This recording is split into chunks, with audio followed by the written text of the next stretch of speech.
Insulin resistance. What can I do to prevent diabetes? Watch at twice the speed if you want to.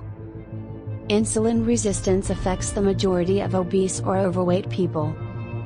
So, what precisely does it mean to be insulin resistant? Insulin resistance is essentially a pre-type 2 diabetes state. The function of insulin is to transport glucose, or blood sugar, into the body for energy. In a word, someone who is insulin resistant has difficulty getting blood sugar into the cells where it needs to go. And it can't just stay in our blood after we eat, or we'd all have a diabetic crisis after every meal. So, when someone is insulin resistant, the body's response is for insulin levels will continue to climb for some time, perhaps years, and blood sugar levels will remain normal. However, it cannot always keep up, and even those elevated insulin levels are insufficient to keep blood sugar in the normal range. As a result, it begins to rise. Many people have insulin resistance or diabetes, which should come as no surprise. And if you're thinking, nope, not me, you might want to reconsider, because over half of adult Americans now have diabetes or prediabetes. That equates to about 120 million people.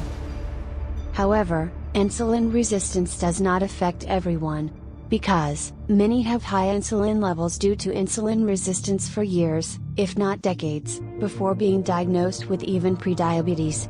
Furthermore, it has been demonstrated that 16 to 25% of normal weight adults are insulin resistant. So the problem with insulin resistance is that if it rises, we are at a high risk of acquiring type 2 diabetes. However, insulin causes us to be hungry, and the food we eat is far more likely to be stored as fat. Insulin is the hormone responsible for fat accumulation. So we can begin to see how it will be an issue for diseases such as cancer, diabetes, hypertension, and serious events of COVID.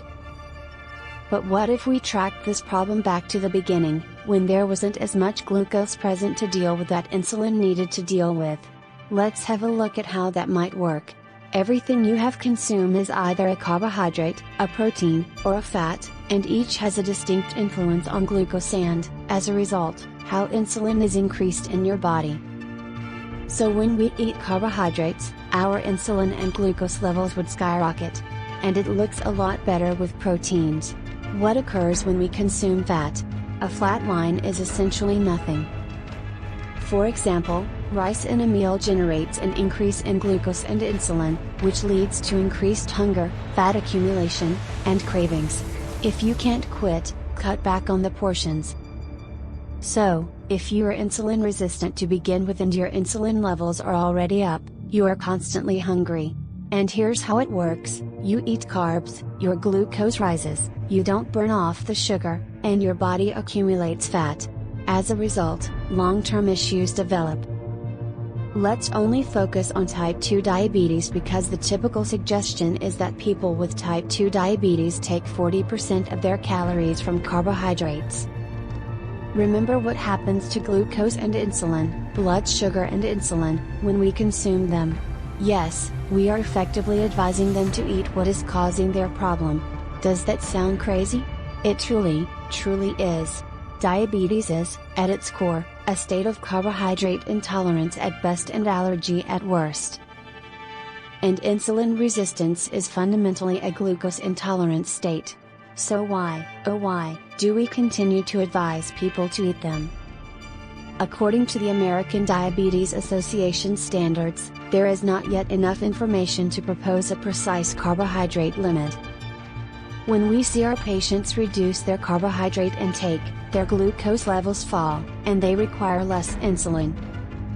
Subscribe and watch our 7 steps dietary guidance to reduce obesity, insulin resistance and diabetes risks in our next video, links above.